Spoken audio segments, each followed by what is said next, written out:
Hello there, in this video tutorial I'm going to just do a standalone steamer seam light tutorial just so you can see how to actually use this in its standalone tutorial. So let's see how we use steamer seam. I purchased this great big roll of steamer seam. You can get it in just standard sheet form and you can also get it where it's cut into strips as well. When it comes to washing your quilt once you've done it or whatever projects you've done, they do recommend that you use a warm to cool wash, but I wouldn't be bothered too much about it because if you are doing an applique, you will have them stitches securing your applique into place. And they also recommend that you don't put it in the dryer.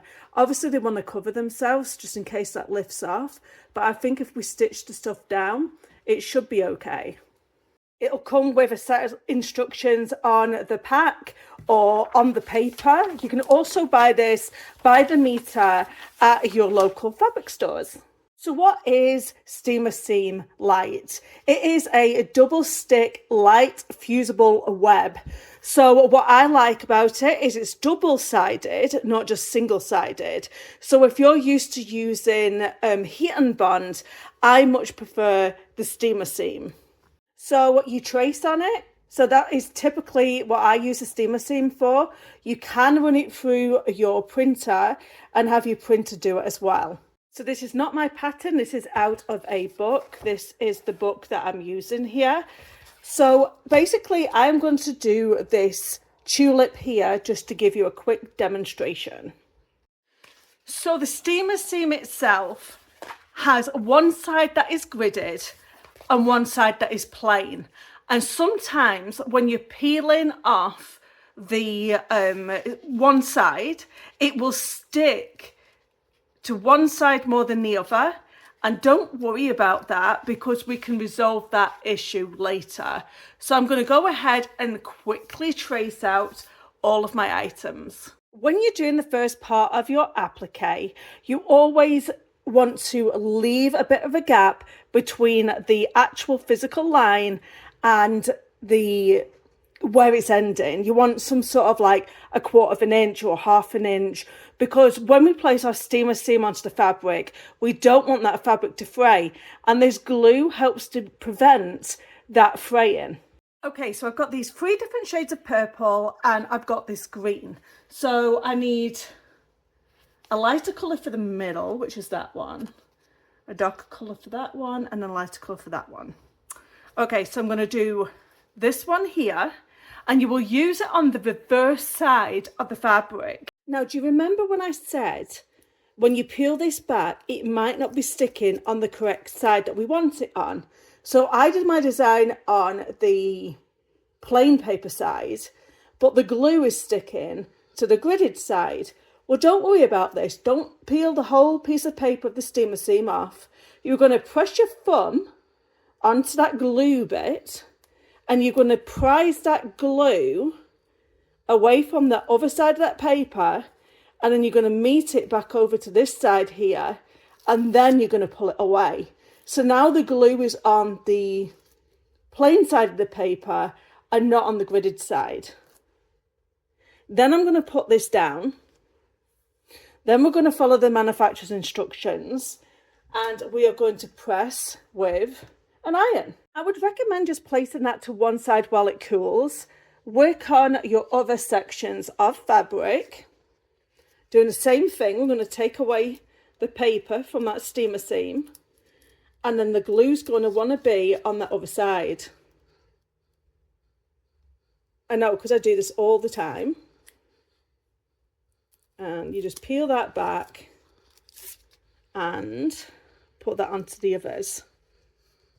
So I've got the others all prepped up and I'll move on to the next stage. That's the first part done and all my sections are cool and we are going to cut them out. So now is the time we're going to cut along that line.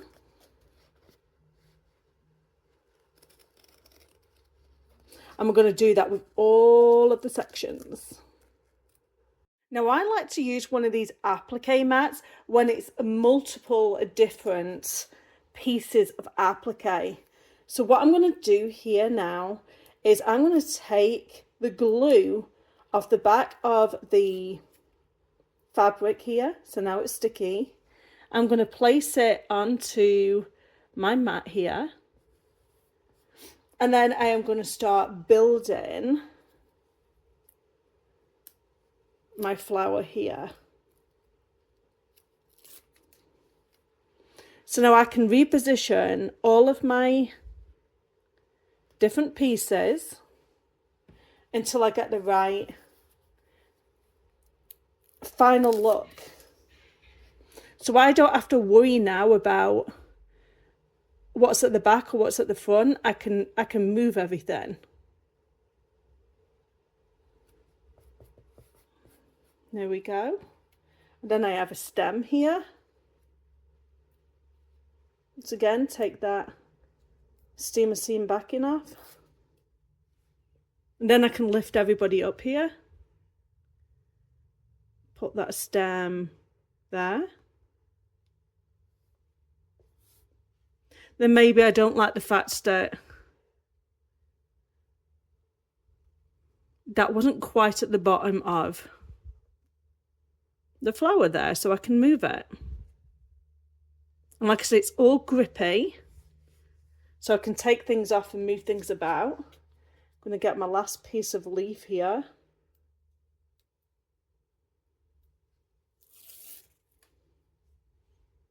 Then I'm going to put that, it goes that way, that down here. So obviously this is part of a much bigger design. And then what I can do now is I can use my Teflon sheet, put this over the top, and I can take my iron and press this down. And now my applique piece is going to be treated as one section, almost like a sticker.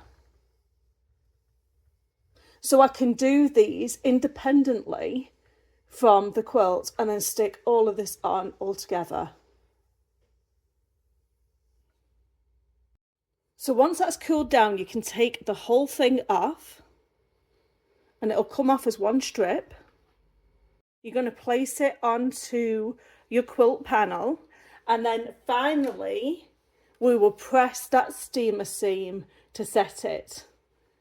So that glue on the steamer seam will fix and adhere to your quilt block.